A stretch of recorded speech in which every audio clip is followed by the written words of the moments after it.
நம்முடன் இணைந்திருக்கிறார் குற்றவியல் வழக்கறிஞர் திரு ஆர்.எஸ். தமிழ்வேந்தன் அவர்கள். அண்ணா வணக்கம். வணக்கம். எப்படின்னு இருக்கீங்க? இப்போ பார்த்தீங்கன்னா நம்ம ஒரு எபிசோட்லையும் ஒரு கேங்ஸ்டர்ஸ் பற்றி ஒரு லீடர் பற்றி பேசிட்டு இருக்கோம். ஸோ இந்த எபிசோட்ல கராத்தே செல்வி நாடார் அவரை பற்றி பேசணும்னு நினைக்கிறேன். ஏன்னா தொடர்ந்து நான் பல வீடியோக்களை பார்த்துருக்கேன். ஒரு வீடியோக்கள்லையுமே அவரை பற்றி ஒரு மாதிரி சொல்றாங்க. அப்படிங்கிற பட்சத்தில் உங்ககிட்ட இருந்து அந்த தரவுகள் மூலமா நிறைய விஷயங்கள் கேட்கணும்னு நினைக்கிறேன். கராத்தே செல்வின் அவரோட பேர் ஆக்சுவலாக டேவிட் செல்வன். அதாவது 1990களில் திருநெல்வேலி, தூத்துக்குடி மாவட்டங்களில் வெங்கடேச பண்ணையார், பசுபதி பாண்டியன் இப்படி பிரபலமாக இருந்த காலங்களில் இவரும் ஒரு அசைக்க முடியாத ஒரு சக்தியாக சுற்றி வந்தவர். இவர் பிறந்ததெல்லாம் பார்த்திங்கன்னா கன்னியாகுமரி மாவட்டம் மண்டைக்காடு பகுதியில் 1962ஆம் ஆண்டு இவர் பிறக்கிறாரு. இவங்க சின்ன வயசுலேருந்து படிப்பு அவ்வளோவா சரியாக ஏறலை. ஒரு எழுத படிக்க கூட்டப்படுக்க அந்த அளவுக்கு தான் அவருடைய எஜுகேஷன் நாலேஜ் இருந்தது. ஆனால் சின்ன வயசுலேருந்தே கராத்தே, இந்த அடிமுறை கல்வி, இந்த அந்த மாதிரி தற்காப்பு கலைகள்லாம் ரொம்ப ஆர்வமாக இருந்திருக்காரு. ஒட்டமாக அந்த மாதிரி சரியான ஃபிட்டு பாடி வச்சுருந்துருக்காரு. அங்கேயே சில அந்த கல்வியும் சொல்லி கொடுத்துருக்காரு நிறைய பேருக்கு. அப்புறம் ஒரு கட்டத்துக்கு மேலே பிழைப்பு தேடி அந்த குடும்பம் வந்து அப்போ வந்து ஒரு மாவட்டத்துக்கு இன்னொரு மாவட்டம் வந்து பிழைப்பு தேடி போகிறது வந்து அதிகமாக இருந்துச்சு. ஏன்னா அங்கே சரியாக வேலை வாய்ப்பு இருக்காது. அடுத்த ஊருக்கு அப்படியே போய் செட்டில் ஆவாங்க. அந்த மாதிரி தான் கராத்தே செல்வின் அவர்கள் குடும்பமும் திருநெல்வேலி மாவட்டத்தில் மைக்ரேட் ஆகுறாங்க. திருநெல்வேலி மாவட்டத்தில் வந்து பெருமாள்புரம் அப்படிங்கிற இடத்துக்கு வந்து சேர்றாங்க. அங்கே வந்து பெருமாள்புரம் பகுதியில் பெரிய தேவர் அப்படிங்கிறவரோட மண்டியில் மூட்டை தூக்கும் தொழிலாளியாக வேலைக்கு சேர்க்கிறார். அப்போ அந்த ஏரியாவில் கோழி அருள் அப்படிங்கிற இவருக்கு ஒரு நண்பர் பழக்கமாக வராரு. ஆக்சுவலாக பார்த்தா கோழி அருளுடைய அண்ணன் தான் கோழி கடை வச்சுருந்தார். கோழி கடை வச்சுருந்தனால கோழி அருள். அப்புறம் என்ன அடைமொழி விளக்கத்தை டக்குன்னு சொல்லிடுவோம். அவரோட நண்பர் ஆகிறாரு. அப்படியே ஒரு நட்பு போயிட்டு இருக்கு. ஒன்றும் பிரச்சனை கிடையாது. ஆனால் கராத்தே செல்வின் வந்து சின்ன வயசுலேருந்தே சமூக அநீதிக்கு எதிரான ஒரு குரல் கொடுக்குற ஒரு மனிதனாக வாழ்ந்திருக்காரு. நம்ம எல்லா லீடர்ஸையும் பார்க்கக்குள்ள இவருக்கும் அந்த மறுக்க முடியாத ஒரு இது இருந்திருக்கு.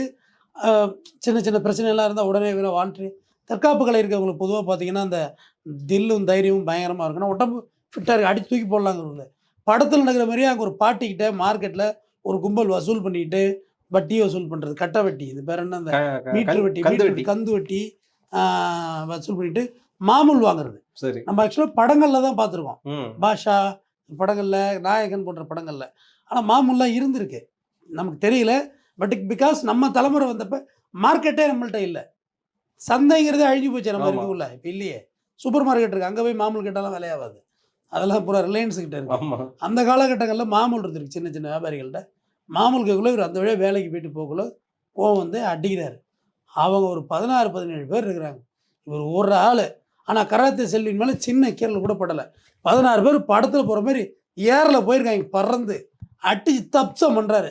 அப்போ அதாவது பார்த்துங்க, அப்போ எவ்வளோ ஃபிட்டான ஃபோர்ஸாக இருந்திருக்குன்னு. இவர் அப்படியே அந்த என்டையர் மார்க்கெட்டு இவர் கதாநாயகனாக பார்த்துச்சு. யாருமே இவரை வந்து, ஏன்னா இவ்வளோ நாள் அங்கே நம்ம மாமூல் கேட்டுருந்தோம். இப்போ கராத்தே செல்வி ஆட்டி சண்டை முடிஞ்சிட்டு டைலாக் ஒன்று சொல்கிறாரு, இங்கே இன்னும் மாமூல் கந்து வட்டி ஏதாவது இங்கே இருந்துச்சு தொலைச்சி கட்டிடுவோம் எல்லாரையும் அப்படின்னு. அதுலேருந்து இவரை ஒரு ஐக்கான லீடராக எல்லா சமுதாயமே பார்த்தாங்க. இவர் அதுக்கு பிறகு இவர் ஒன்றும் அங்கே மாமூல்லாம் வாங்கினதா ஒன்றும் வரலாற்று குறிப்புகளோ போலீஸு குறிப்பேடுகளில் இல்லை. அப்போ அவர் வந்து பாஷா படத்து ரஜினி போலவும், நாயகன் படத்து கமலஹாசன் போலவும் பயங்கரமாக ஆகிடுது. அதுலேருந்து மார்க்கெட்டில் கந்து வட்டி, இந்த மாமூல் பிரச்சனை ஒழிஞ்சு மக்கள் நிம்மதியாக வாழ்கிறாங்க. அப்போ தான் அவருக்கு ஒரு தனி கூட்டம், இளைஞர் பட்டாளம் உருவாகுது. எந்த ஒரு இடத்துலையும் புதிதாக ஒரு இதை போன்ற ஒரு தலைவர்கள் உருவான ஒரு இளைஞர் கூட்டம் உருவாகும். ஏன்னா ஏங்கி தவிச்சிருப்பாங்க, ஒருத்தர் வரமாட்டானா மாற்றம் பண்ணுறதுக்குன்னு. ஒரு ஜிம்மு எல்லாம் தனியாக அவர் வைக்கிறாரு, ஜிம்முக்கு ட்ரெயினராக போகிறாரு. இவர் தனியாக கராத்தே பயிற்சி பள்ளியோடனா அந்த பெரிய லெவலெல்லாம் கற்பனை பண்ணாதீங்க, சின்ன லெவலில் ஜிம்மு அப்படியே இருக்கார். அந்த அடிமுறை கல்வியெல்லாம் அங்கே சொல்லி கொடுத்துட்டு அப்படியே வாழ்ந்துட்டுருக்காரு. மண்டியில் அந்த அவர் வேலை செஞ்ச மண்டியில் தொழிலாளிகளுக்கு எதுவும் சண்டைனாலும் இவர் குரல் கொடுக்க ஆரம்பிச்சிட்டாரு. அப்போ பெரிய தேவர் மண்டியில் திருநாவுக்கரசு அப்படின்றவர் பெரிய தேவருக்கு ரொம்ப நெருக்கமான ஒரு ஆட்டோ டிரைவர் தான் அவர் அங்கே வரப்போக இருக்கக்குள்ள அங்கே என்ன செய்கிறாங்கன்னா, அந்த திருநாவுக்கரசு என்ன செய்கிறார், பெரிய தேவர்கிட்ட ஒரு சின்னதாக ஒரு நெருப்பை போடுறாரு. நீ பாரு, இவங்க வந்து எல்லாமே வளர்ந்து வந்துட்டான், நம்ம மண்டியில் பிரச்சனை இருந்தாலே வந்து இவன் தீர்த்து வைக்க ஆரம்பிச்சிட்டான், இப்படியே வளர்ந்துக்கிட்டே போனால் சரியாக வராதுன்னு சொல்கிறாரு. பெரிய தேவருக்கும் இவருக்கும் முட்டுது, செல்வினுக்கும் முட்டுது. அப்போ கராத்தே செல்வின் என்ன செய்கிறார், டபுள் மர்டர் அடிக்கிறார். டபுள் மர்டர் திருநாவுக்கரசை மர்டர் ஆகுறாரு. சரி, அப்போ சிறைக்கு போகிறாரு. கைது ஜெயிலு இதெல்லாம் பார்த்துட்டாரு.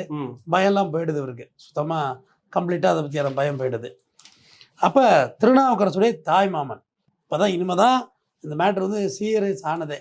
திருநாவுக்கரசோட தாய் மாமன் கட்டத்துறை, அவர் தன்னோட அக்கா மகனை கொண்டுட்டாங்களே, அதுவும் வேற்று சமுதாயம், இவர் நாடார் சமுதாயம், இறந்தது முக்குளத்தூர் சமுதாயம். சரி.